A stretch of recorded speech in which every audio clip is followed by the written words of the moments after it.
Hello. We start with the battle for Iraq. It's been just over a week since the country was thrown into chaos as ISIS forces overran the city of Mosul. Fierce fighting continues between the Sunni jihadists and government and Kurdish forces for territory north of Baghdad.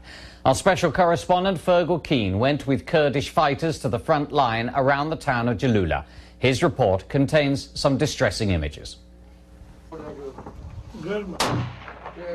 All week, the Kurdish snipers have watched, waited, killed. As an army cameraman films, the officer shouts, hit them as they run. Through the sniper's viewpoint, the body of an ISIS fighter. All this, the Kurds' own filmed record of a week's fighting. Here, ISIS suspects surrendering. They're made to strip for fear they're wearing suicide vests. But the jihadi snipers are active too. Watch now as they just miss the Kurds, bullets smashing into the earth.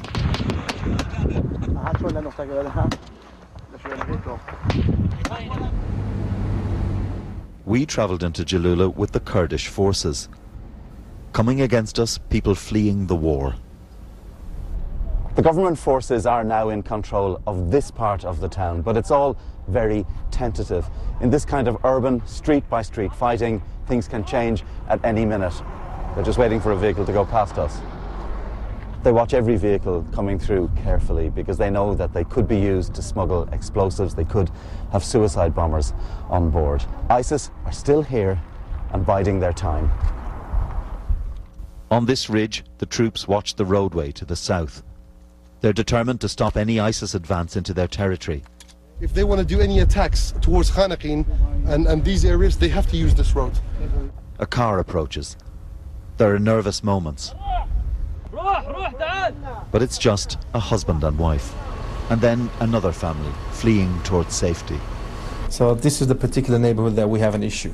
I met the Kurdish intelligence chief as he was briefed by senior commanders. He wants Western support and raises the spectre of foreign fighters going home to launch attacks. We don't want this to turn out to be another Syria. This is also dangerous for the European countries. We believe there's a lot of foreigners amongst these people, Europeans. We've seen numbers of Europeans inside Syria fighting side by side of ISIS. We believe some of these people have come into Iraq. The more comfortable they feel here and the more of a success story they show here, soon they will think about Europe.